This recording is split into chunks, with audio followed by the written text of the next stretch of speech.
Mes chers, assalamu alaikum wa rahmatullah wa jumu'atun mubarakah. Cette semaine encore, l'horreur a frappé. Le terrorisme ignoble a frappé sans aucune distinction entre les cibles. Et c'est le tout venant qui a subi les affres de l'extrémisme aveugle, indépendamment de la race, de la couleur et de la religion. Parmi la trentaine de victimes de Bruxelles, il y avait des musulmans, il y avait des chrétiens et peut-être d'autres confessions. Et donc le seul but était de faire le plus de victimes et de dégâts, comme ce qu'ils ont fait à Paris le 13 novembre 2015.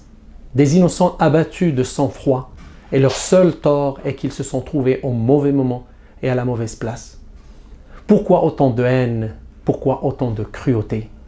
Certaines personnes ont écrit sur les réseaux sociaux « Ghazwat Bruxelles », c'est la bataille de Bruxelles, faisant allusion à une guerre sainte. Mais quelle sainteté permet de tuer des civils? Et quelle religion justifierait un acte odieux? Ces jeunes qui commettent ces tueries prétendent le faire par vengeance. Mais ils se vengent de qui? D'innocents qui n'ont aucune responsabilité dans ce qui se passe au Moyen-Orient?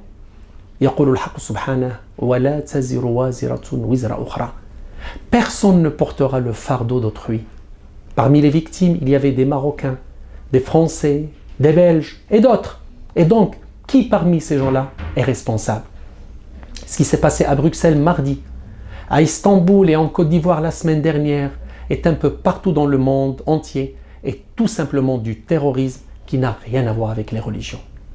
D'ailleurs, toutes les personnes impliquées dans ces actes ont un passé de délinquants et presque toutes ont fait de la prison pour des actes de banditisme.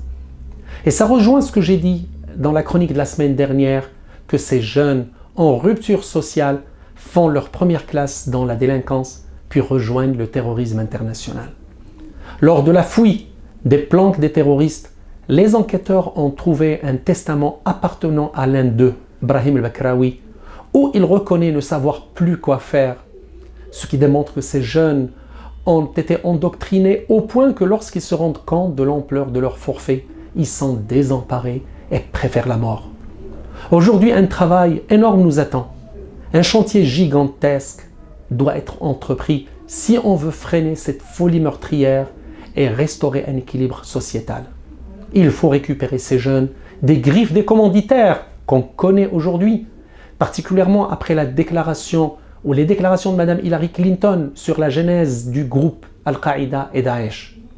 Ces commanditaires vont continuer à recruter et nous devons continuer à protéger nos jeunes et les immuniser contre la tentation et la haine par la sensibilisation, l'enseignement, la lutte contre la précarité et surtout en restaurant une justice sociale pour que chacun retrouve sa place légitime dans sa société et ainsi l'aimer et la protéger.